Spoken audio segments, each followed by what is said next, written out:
regional water meet talks sustainability. PNGID highlights important role of directors. And PNG sports venues worth 1.1 billion kina. This is National EMTV News with Tokana Hasavi. A very good evening to you and thanks for joining us at the start of Independence Week. This is Monday's news. Better sustainable water for the Pacific region is the key message in the 8th Pacific Water Conference and Expo. Pacific Island nations, including Australia and New Zealand, will exchange ideas and innovative solutions to address accessing sustainable water for Pacific Island communities. The meet was officially opened by Deputy Prime Minister Leo Dion today in Port Moresby.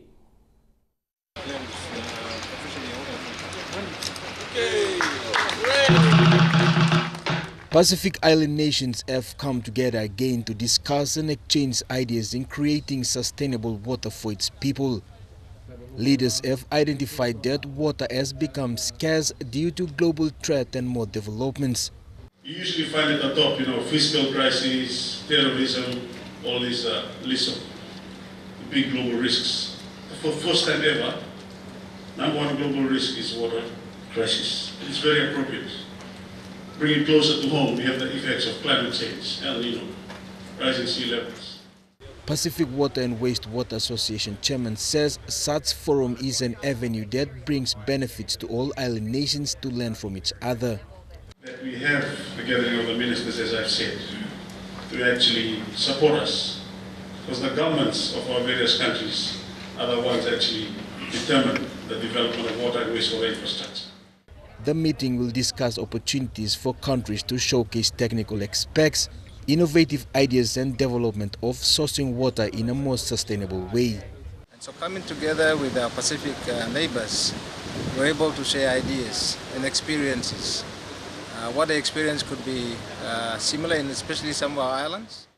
Water has become a challenge in the Pacific but will come under the microscope of this very important meeting. We don't need to reinvent the wheel, but to take on the experiences that they have, the solutions they derive, and then partner together to develop and put those systems in place. Discussions will target water and technology, sustainable water management and sanitation, and current water development in the Pacific region. Jagla Pava, Junior National EMTV News. Prominent Madang businessman Peter Yama has filed a 2.7 billion kina lawsuit against Bank South Pacific for alleged corporate fraud. It was filed last Friday at the Waigani National Court by Mr. Yama and his lawyer Ben Lomai. This lawsuit is said to be the biggest in the Southern Hemisphere.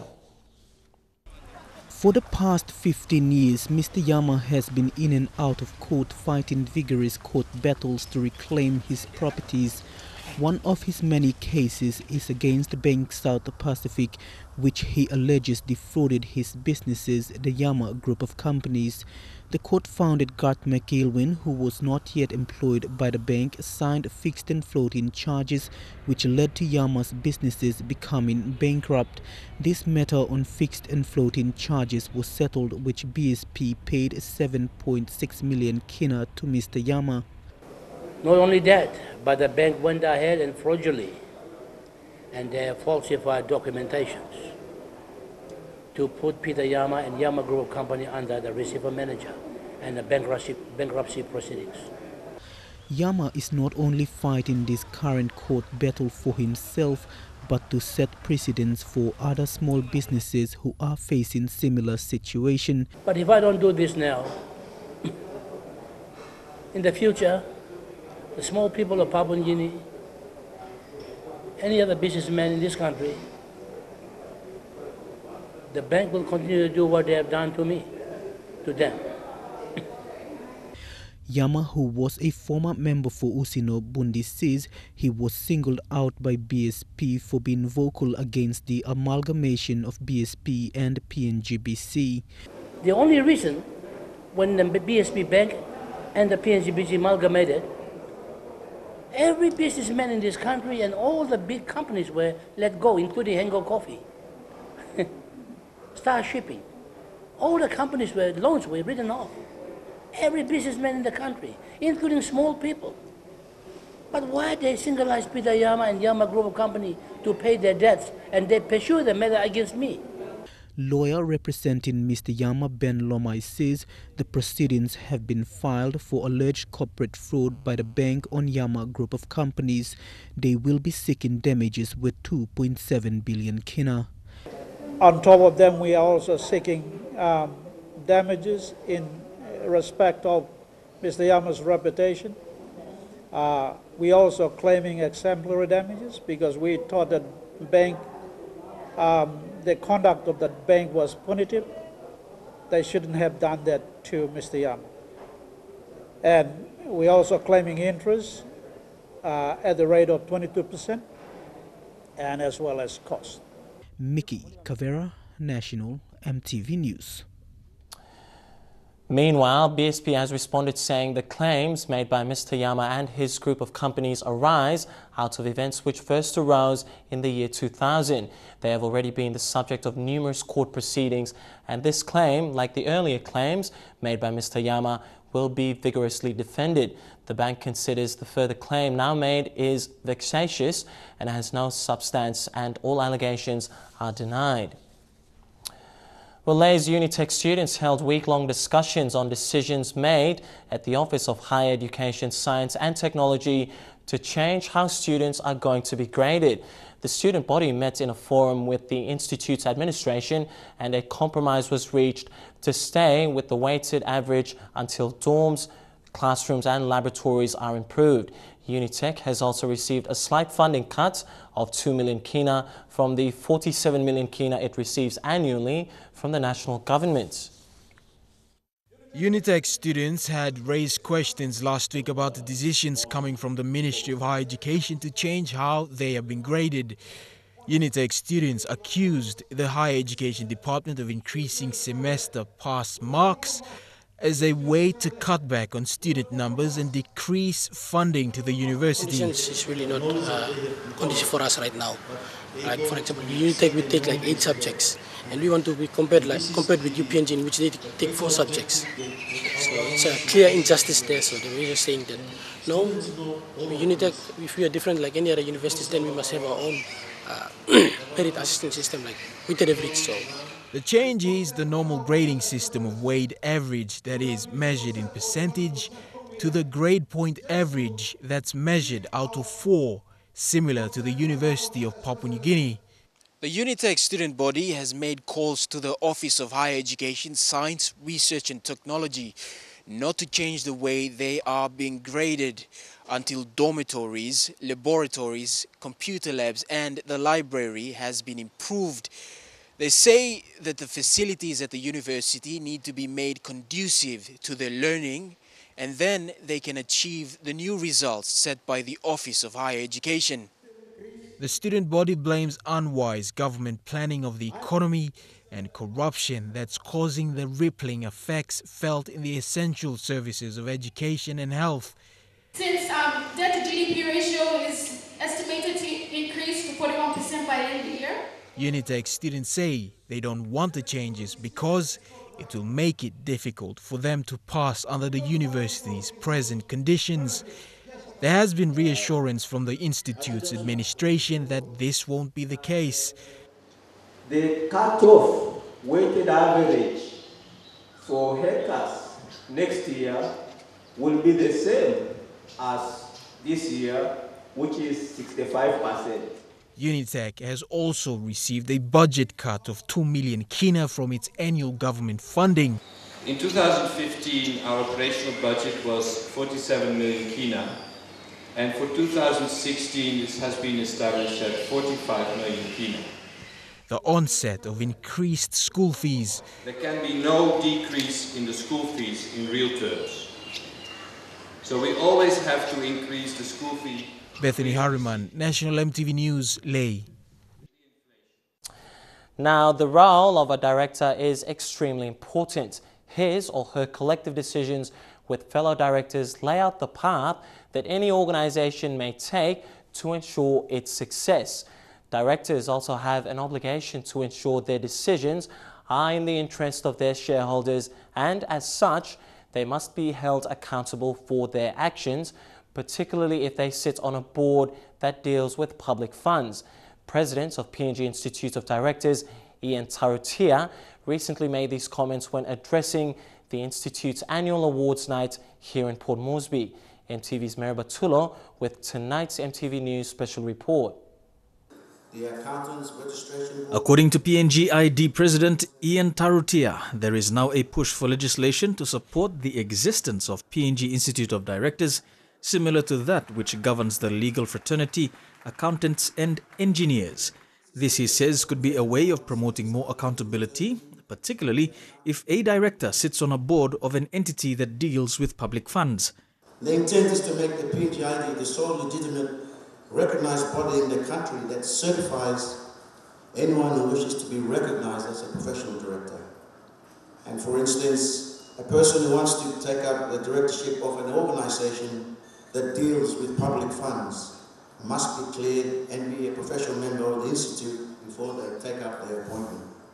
With constant changes in international standards for directors, there is now a need for directors to be aware of their responsibilities in being made accountable for their actions and in certain cases for failing to act where required. These are some ways in which the PNG Institute of Directors is looking to evolve to conform to international standards. They are part of the Institute's mandate of improving the professional and ethical standards of directors as well as potential directors. His comments were well received by those present, who also witnessed the announcement of this year's awards recipients. Michael James Babic has been awarded the Male Director of the Year. Michael Varapik won the Male Director of the Year award for his role on the boards of landowner companies, in addition to his support for the Catholic Church programs in PNG. Lesieli Taveri took out the Female Director of the Year award for her work within the energy sector, as well as for her work in championing the development of women in business. Christopher Elphick was named Young Director of the Year for his outstanding efforts in promoting PNG business, as well as his leadership of the Young Port Moresby Chamber of Commerce and Industry. Lastly, I'd just like to thank my employer, KK Kingston, Keith and Michael Kingston. My bosses have always been very strong believers in developing young Papua New Guineans, promoting them in their business and letting them follow their development goals. And if it wasn't for them, I wouldn't be able to do that myself and be standing here in front of you today. So thank you very much, KK Kingston. Pacific International Hospital received the Innovative Company of the Year award for its work in advancing the provision of medical services in PNG.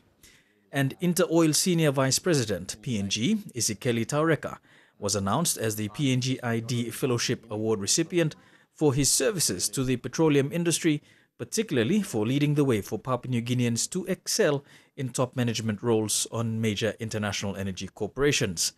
With the caliber of this year's awards recipients, there is hope that the Institute can grow to meet expectations in terms of accountability and integrity, not only in PNG, but also on the global scale. Merabatulo, National MTV News. Police officers trained to deal with trauma victims and PNG's latest investments in Fiji. Those stories and more coming up after this break. Stay tuned.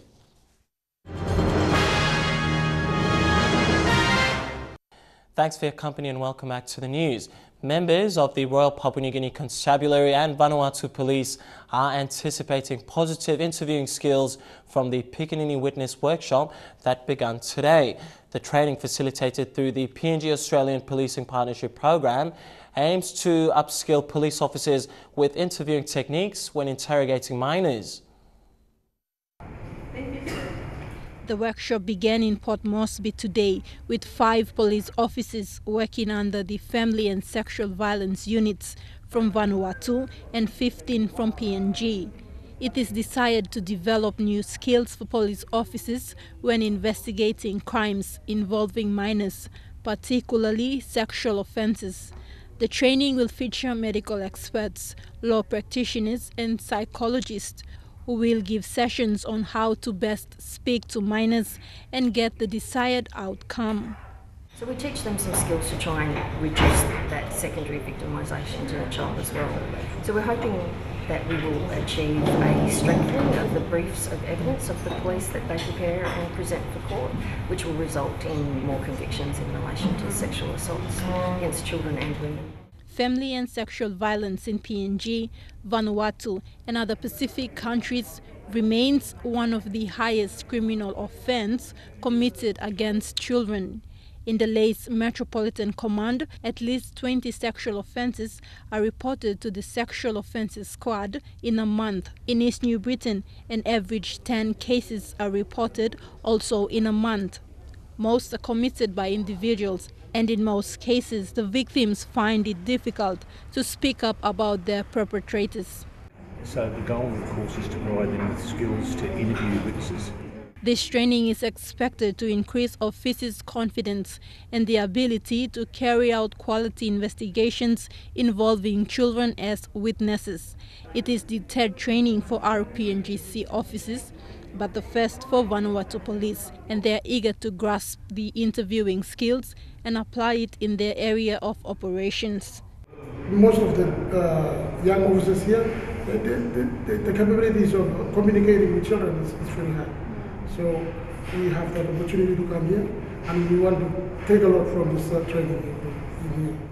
The workshop ends this Friday. Tekla Gunga, National EMTV News. Well, Papua New Guinea Sports Foundation is worth a staggering 1.1 billion kina after sports venues were revamped for the recent Pacific Games in Port Moresby and the PNG Games in Lae. Executive Director Peter Tiamalili Jr. says the foundation has the challenge of maintaining these facilities. MTV's Bethany Harriman reports. The opening of Lae Sir Ignatius Kilagis Stadium swimming pool, a slice of the 1.1 billion kina investment going into sporting venues in Lae and Port Moresby. The Lae swimming pool shows the outcome from funding received for the redevelopment of sports facilities in both cities. Which is, it's owned by the people. It was developed through the funding from the people, taxpayers' money. So it is our responsibility to ensure that these facilities are up to scratch. PNG Sports Foundation Executive Director Peter Chamalili Jr. has the task of maintaining the government-built facilities. The PNG Sports Foundation's infrastructures are in a better state than previously. After the last Pacific Games over 10 years ago, sports venues were left to slowly deteriorate. But the government's 1.1 billion kina investment in sports infrastructure, the challenge now is to maintain these facilities so that it can last for the remaining years to come. How long that will depends on continuous government grants and internal revenue generated from the venues. And hopefully with us too, it's the onus is now back on the bureaucrats or the people, the administration, to ensure that whatever the leadership foresight has put forward, we're able to capture that. And also non-essential areas may receive budget cuts in the near future. If the economy shifts, the Sports Foundation may be affected. For these costly venues in Lae and Port Moresby, a steady cash flow will be needed to maintain them. Bethany Harriman, National EMTV News, Lae. Prime Minister Peter O'Neill has raised concerns on comments made by Australia's Immigration Minister Peter Dutton at the rising sea level issue affecting many in the Pacific Island nations. Mr. O'Neill said these comments were most unfortunate because this is a threat being faced by many people. Pacific Islands Forum leaders expressed great concern at the threat posed by climate change and rising sea levels because of the suffering people face. PNG Prime Minister and Pacific Islands Forum Chair Peter O'Neill in a statement said many communities are affected, losing homes and lives to extreme weather brought about by climate change. Connection to the land is very important for Pacific people. Mr. Dutton was caught on camera last Friday in Parliament for joking to Prime Minister Tony Abbott about water lapping at your door, exposed by media shortly after Australia refused to commit further on climate change pledges. Mr. Dutton later apologized, saying it was a private conversation. That decision attracted criticism from Pacific Island leaders who said it was a bad joke. But PNG Prime Minister says the Pacific Island countries agreed to take a strong collective position to COP21 and hopes Australia will be genuine and support this position. Fabian Hakalitz, National EMTV News. Madang MP Nixon Duban says the increase in crime rate in the province is due to weak family structures. Duban says it needs collective efforts to address lawlessness in Madang town. He said this when presenting school fee assistance for Madang district students attending the University of PNG. His response to increasing crime rate in the province comes after Madang students at the University of Papua New Guinea staged a forum last weekend discussing possibilities of how to resolve the issue. Reports of petty crimes, rape and ethnic clashes reported in social and mainstream media have prompted the students to organize the forum. However, Mr. Duban said lawlessness in Madang town is not a political or police issue but a family issue and needs to be addressed collectively. When it comes to law and order issue in Madang, it's a multi-chronic problem. It's not to do with members of parliament. It's not to do with police. It's a collective amount of problem put together and accumulated over a number of years. He said settlements population have increased in the last 15 years and the problems have accumulated until recently. He encouraged those posting comments on social media to understand the issues and facts before making political statements. The biggest problem I see is poor parenting. Stop outline blue yet you are picking in it. No discipline. He made these remarks when presenting a check of over 48,000 kina to subsidize school fees for Madang students attending UPNG and the Open Campus in Port Moresby. We really appreciate your commitment. Meanwhile, Duban said the Madang town roads falls under national government, but his administration will assist to fix the current condition. Quinten Alomp, National EMTV News. Well, Fiji's Prime Minister Frank Bainimarama has expressed his government's appreciation to PNG for having investor confidence in his country. He said this over the weekend at the opening of the new-look Pearl Pacific Hotel near Suva in Fiji. The Pearl was acquired by the Mineral Development Authority company in 2012 and has since undergone expansion. Just 2 weeks after MRDC launched the country's first biggest project, the Star Mountain Plaza, MRDC and its subsidiary companies marked another milestone, this time in Fiji with the 107 million kina Pearl South Pacific Resort. Fiji's Prime Minister Frank Bainimarama officiated at the event held on Saturday. He welcomed a PNG delegation which included government ministers, provincial governors of the landowner provinces, senior executives of MRDC, and landowners and shareholders from the Southern Highlands, Western and Gulf provinces.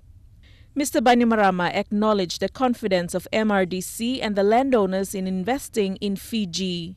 He added that the tourism sector in Fiji has grown over 9% compared to this time last year, and Fiji intends to capitalize on this growing global interest in Fiji as a holiday destination. All this is happening at the best possible time for the Pearl and its investors to ride the wave of optimism, sweeping Fijian tourism and the Fijian economy generally. We believe that the 5.3% annual growth that the Fijian economy enjoyed last year is just a start. So the confidence that you have placed in Fiji with this investment is certain to reap you considerable rewards. The Pearl Pacific Resort is located on the Pearl Harbour, 42 kilometers from the capital Suva. The resort was expanded from 78 guest rooms to an additional 132 rooms. The project was completed 2 months ahead of schedule and under budget. We saw unrealized potential and a means to harness an underdeveloped opportunity. We saw the Pearl as our next gold mine because it has every element that makes high-grade gold mine. The shareholders of the resort are the landowner groups Petroleum Resource Kutubu, Mineral Resources Star Mountains, and Mineral Resources Octedi No. 2 in partnership with the state. With Fiji a popular tourist destination in the Pacific, the resort is expected to cater for the industry demands and meet the desired returns for the PNG Landowner Trustee Company. Deli Waigeno, National EMTV News. And now let's take a look at the finance news. The kina closed unchanged at $0.3550 in the interbank market. At Bank South Pacific, our kina was trading at $0.3475 $0.4879 Australian dollars, $0.3028 euro, and 41.53 Japanese yen. Looking at commodity prices at New York close, gold, coffee and cocoa closed the day higher, while copper closed lower.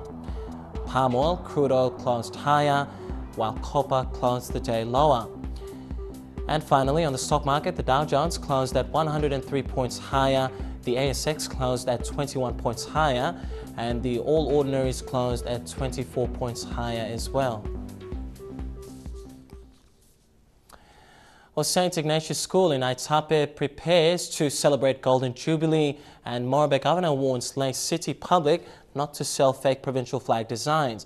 That's and more local stories when we come back. Stay with us.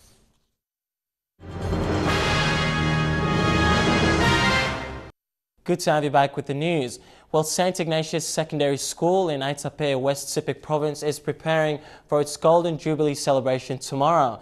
Regarded as one of the country's most prestigious educational institute, the school has produced many of the country's top intellects, and leaders. A three-day celebration starts this evening with a student concert and will end on Thursday. EMTV Stanley Ovid Jr. files this report from Aitape.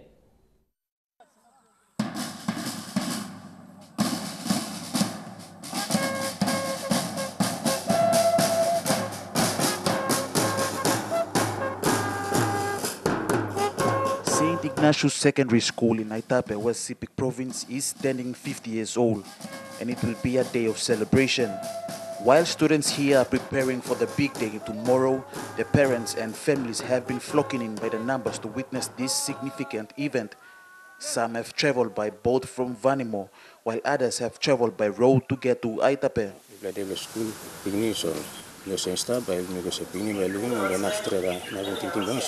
Mas kam lemi gana bentingi lo pingi belo saya kanre family peren we lista wanten mina sabu mina lede so mi plakam lo bot to engine na lo playoff so mi plakam in pastor mi plakam in light up lo bot fe mi plakam 150 and sim lokam na 150 lo go beken.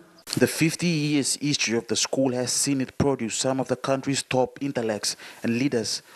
The Treasury Minister in Aitape Lumi MP Patrick Proets is an ex-student here and will officially launch the celebration tomorrow. And this preparation has been a very tough one. And by looking at the school ground at this point of time, it's very beautiful, unlike any other years that we had celebrated our. The school was first established in 1965 as an all-boys school, but later changed to cater for female students in the 70s. It is also the country's first secondary school to implement the Department of Education's school restructure to have grades 7 to 12. The school will turn 50 years tomorrow. Stanley Ovid Jr., National EMTV News, Aitape. Morobe Governor Kelly Naru today warned the lay public on the sale and distribution of a Morobean flag design. Governor Naru expressed frustration during the Independence Expo when he saw booths decorated with the wrong flag. Naru has directed the Lae City Council to go through all shops in Lae to identify and destroy the misleading flags. An Independence Expo held by Kalang Events Management at the Lae's International Hotel involved business houses and small to medium enterprises. An expo of this magnitude comes flags from all over the provinces. The Morobean flag, however, caught the governor's attention. He wasn't too happy to see it.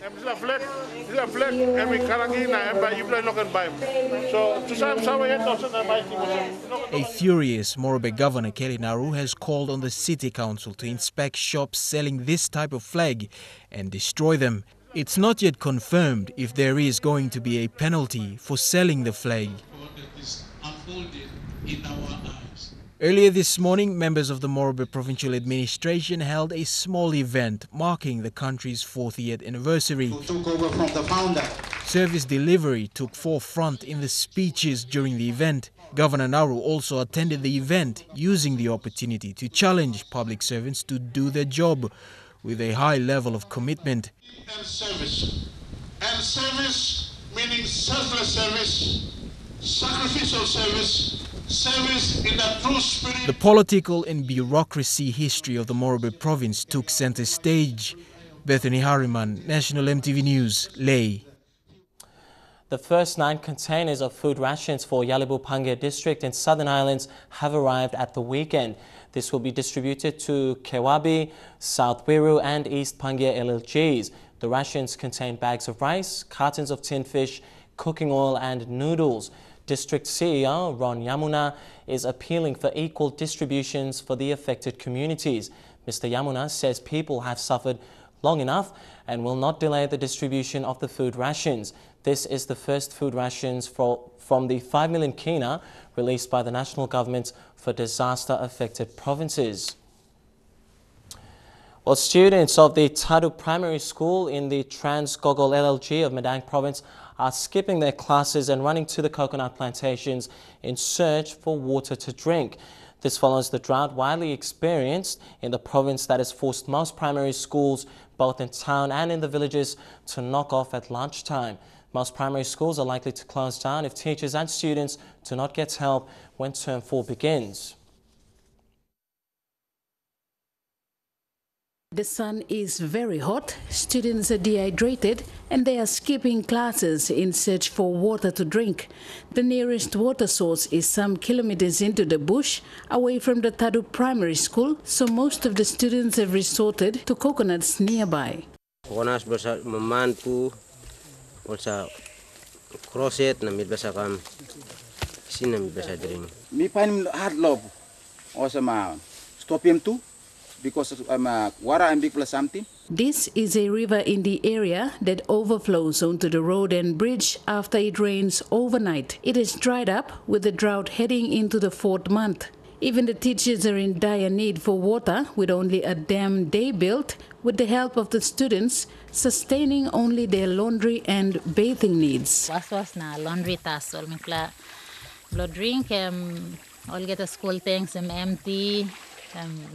Most of the teachers say that they have attended classes without bathing in the mornings as a result of this situation. At the moment, them when we go down, time plenty old teacher he come down lawyer and then me must walk some kilometers away or walk in laundry or this like inside of big bush.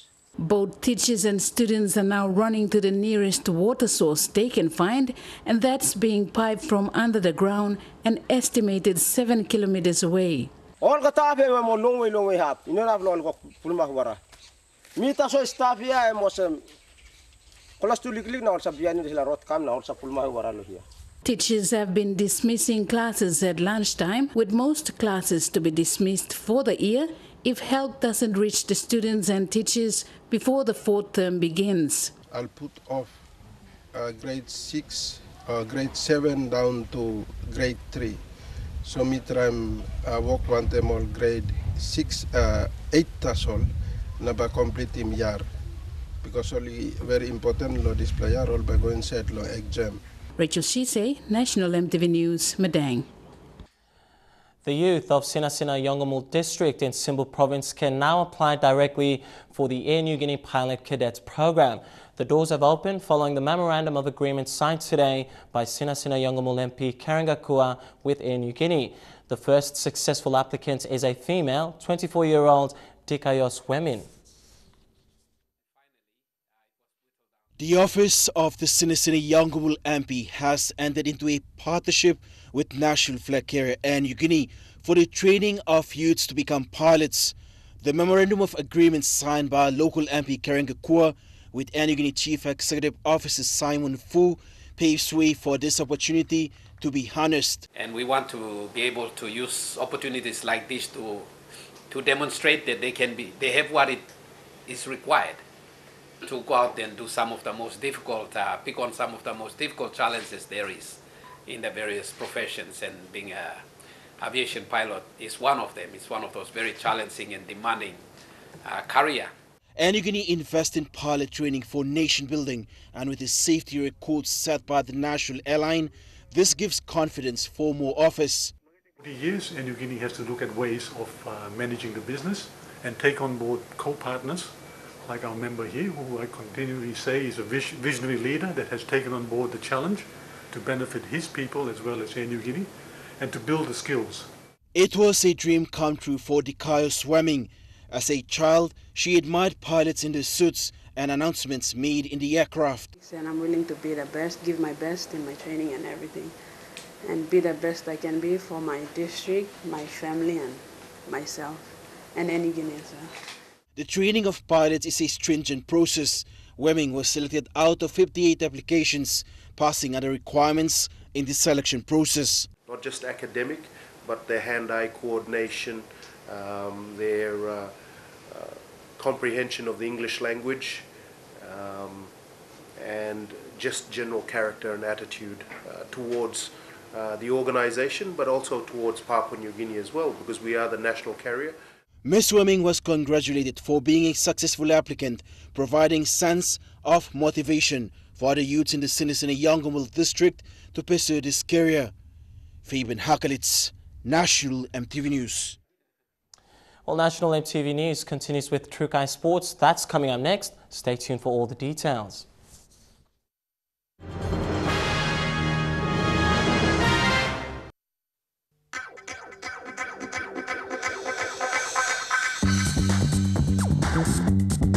Trukai Sports.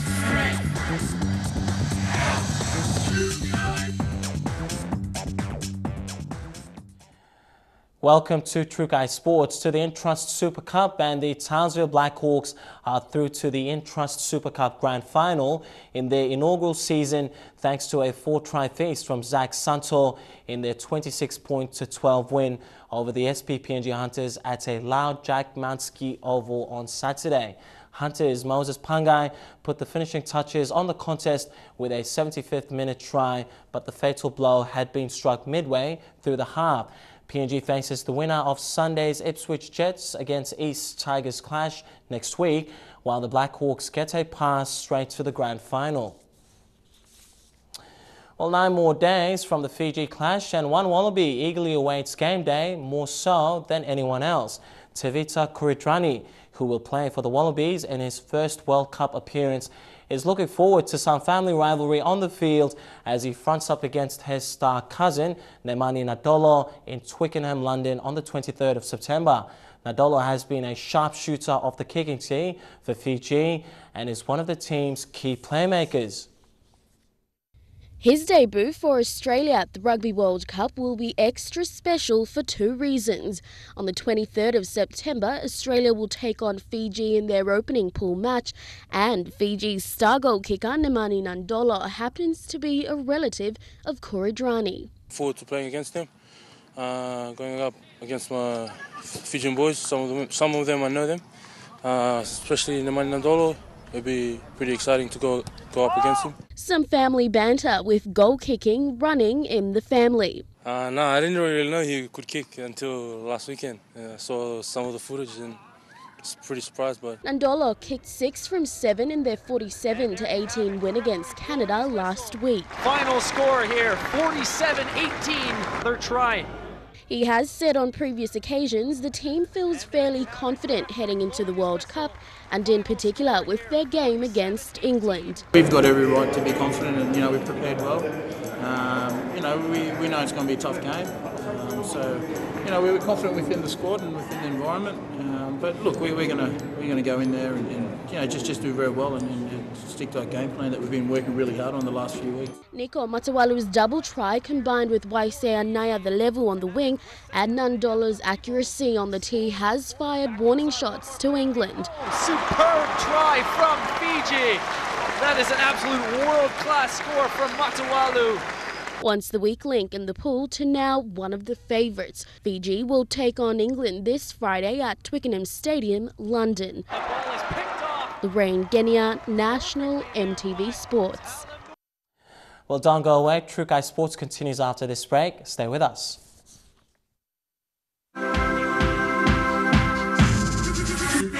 Trukai Sports.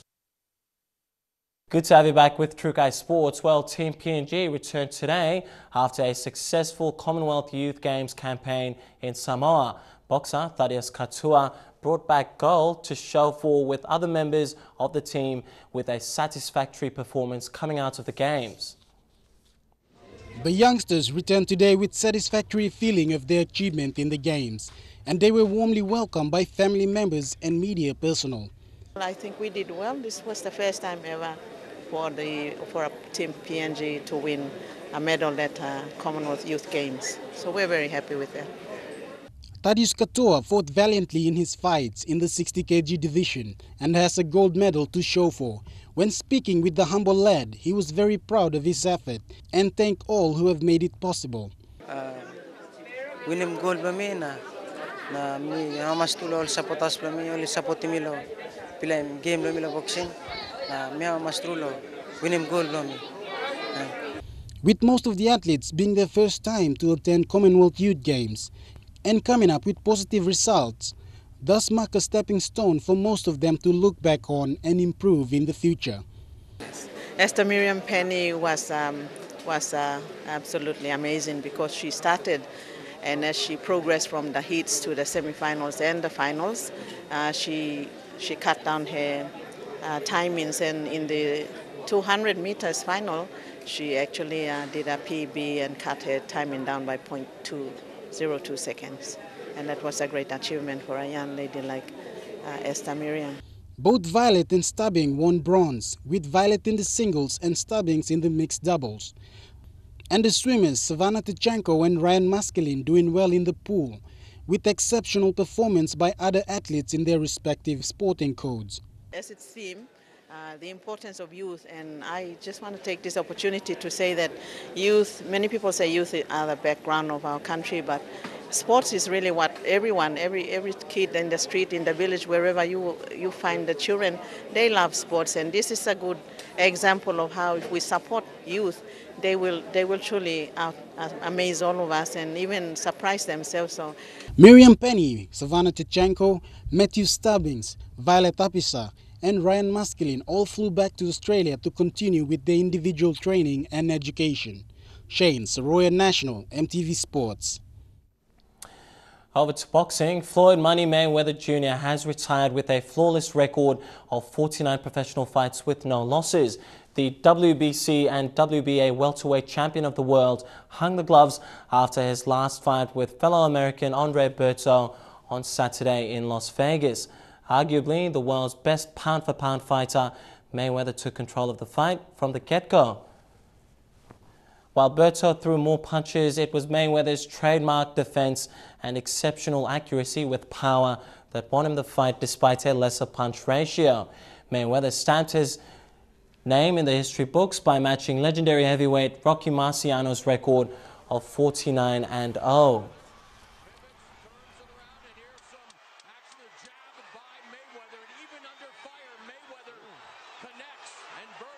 You can't buy nothing anymore. You know, you can't get moved by a Rolls Royce, or you can't get moved by a car. When you got everything, there's nothing else you can get moved by. And I've accomplished everything in the sport.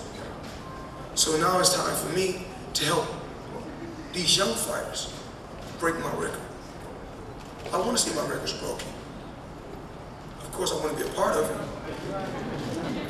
You know, I'm just blessed. You know, every day I wake up,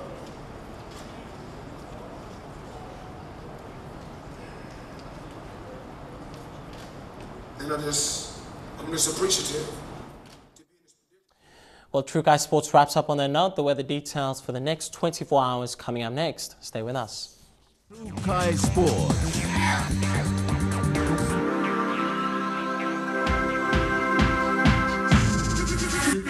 True Guy Sports.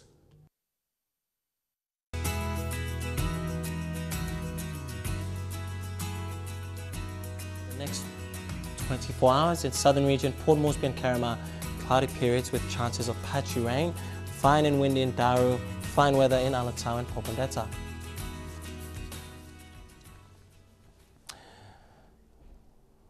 Well, that's been the news, sports and weather this Monday, the 14th of September 2015. On behalf of the news crew, I'm Tokana Hasavi Jr. Thanks for your company. You take care and stay happy. Good night.